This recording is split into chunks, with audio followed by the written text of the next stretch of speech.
Hey guys, Travis here on day 2 of the semifinals at Galen Center for the World Championships. I'm joined by Crumbzz of Team Dignitas. Crumbzz, what do you think of today's matches so far?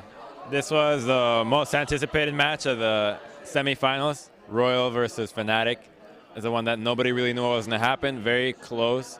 And we all thought that SKT versus Najin was going to be a stomp. It wasn't. And this one seems to somewhat be going in a stomp. Royal has been putting up a really good show, giving Fnatic a run for their money. And right now we're in game 4. And my opinion is that Royal has a better team comp. But who knows? Fnatic can always pull out a win in the most unexpected of situations. So what do you think, why do you say that Royal has the better team comp? Well, personally, I've seen how they play, and they really like playing Shen Nani. And I really like Kayle as a mid laner. I always thought Kayle was incredible. Still is. Not many people play her anymore. They pick Kayle. I think she's very strong, especially against champs like Fizz. So once we see the Fizz countered, I guess, by Kayle, we'll see how strong Kayle really is. Do you still think that the EU meta that is so far behind everyone? You know, I got grilled so much for that. I cannot hear the end of it. Now, what people fail to understand, which I'm going to clarify here, is that when I said that, It was before you'd seen Fnatic play. No, I'd seen Fnatic play. I'd seen all the play styles. I watched the EU LCS every day, but It's only on twice a week. every time it was on. But basically, I was focused a lot on the OGN at the time, and that wasn't a lot of Evelynn and Elise, that Doran's Blade Elise, that meta where the carry jungler was oriented. So then I was looking at the OGN games and then comparing them to the EU. In a way, the EU junglers were so much weaker because they would get a lot less items. It'd be completely selfish compared to the OGN games where these junglers would come out with first item haunting guys and Doran's Blades everywhere. So seeing that made me think, okay, maybe this EU meta is behind, because I was all aboard the Korean hype train. Like, oh, choo, Korea is going to destroy everything. And what I failed to see then was how strong the EU mid laners were now. For the whole game, EU's always been praised. EU has the best mid laners. EU has the best mid lane. So I failed to see the meta in which the game is completely dominated by mid lane. And that's what happened here. Game's dominated by mid laner. EU's mid laners have been, specifically expected from Fnatic, been doing great. So finally I can clarify that. So do you think Royal's going to be able to pull it out? I do think so. Now, seeing what just happened, it looks like Royal already has a 500 gold lead just in laning phase. This is just in a couple minutes in. Yeah, they haven't even fought yet. Game 1, the same thing happened. A couple minutes in, no kills, no towers, no nothing, already at 1K ahead, 2K ahead, even just laning. So I think that Royal is outclassing Fnatic in laning. Besides the dominance of EU and the mid laners really being such a central focus, what else has surprised you about Worlds? No Evelynn. What? Everybody's playing. It wasn't Evelynn, right? Didn't Gambit pull out? Gambit played Evelynn. Everybody's running Shen, but nobody's running Shen Eve. A combo that was so hyped up. Every single region was playing Shen Eve, no matter what team. And come Worlds, everybody drops it. Do you have any ideas why?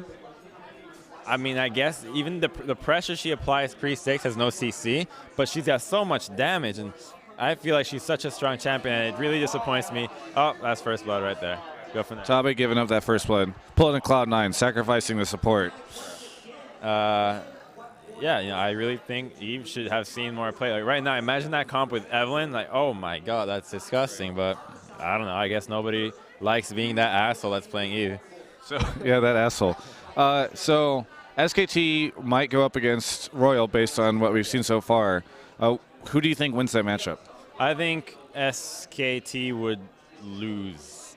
Yes, against Royal. Royal has been looking excellent team play. Oh, look at this. Fnatic, 2 kills. Okay. 3 kills? No? No. Oh. The Uzi death. Oh my god. Holy. Oh. Wait. Oh, okay. All right. Well, sorry. That was some good commentary. Oh my god, the cuckoo. Okay, that's exciting. Yeah. Now it's going to continue. Oh, what? The Caitlyn trap? Are you serious? Holy.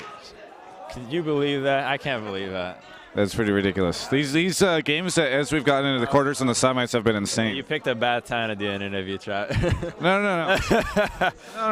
Okay. This is good. People won't get to see your reactions and everything. Okay. So I forgot the question, so I think we need a new one. A new one. SKT versus Royal. Yeah, I think Royal is going to be the stronger team just because I think that Royal has better 5v5 strategies, less centered around Faker and mid lane. We saw yesterday when Faker wasn't doing too hot, seems like the team wouldn't do anything. So Royal is a team that doesn't need their mid laner to just carry every single lane, seems to be able to do things on their own. I really like that, and I think that's a better way to play the game, and that's why I think they're going to win. Are you aboard the Tabe love train? Yeah, I was aboard when they were announced. They came out as the original Royal fan. You were one of them? No. I remember, no, I was a fan, yeah. I got the logo on my league. That's what I meant. I meant like a member of their club, their fan club. No. Oh, fan? I don't consider myself a fan. I just cheer for them. The Royal Club? Yeah. President, CEO. Okay, there we go. All right, other than that, anything about the event? How about like what Riot's put on and all that kind of thing? Riot's done a great job. This is the same event that was finals last year. And for finals, this seemed like, whoa, this place is tiny. But now, for finals last year, you thought this place was enormous. Now, this year, it feels tiny. It feels like, wow, it's like the LCS studio all over again. So I cannot wait for next week for the Staples Center, where it's going to be absolutely enormous. And there, I know I'm going to be wowed. And I'm sure next year, if I see the Staples Center again, I'm going to think that it's small again. So it's going to keep going more and more and more. Yeah. Yes, exactly. You have anything you want to say at the end of the interview? Oh, I'd just like to say a shout out to Team Dignitas and the sponsors, Alienware and Intel and all those good guys. And I'd also like to thank my supporters, my fans, everybody that's helped me out here, my friends, my loved ones, all that. And Royal Club. And man, that's a good game. We're about to kill Expect. Caitlyn traps. This guy is like a Sona inside of Caitlyn. Yeah. All right. For everyone, you can check out the rest of our coverage of Worlds and other players responding to what they're seeing on the screen at GameSpot.com/esports.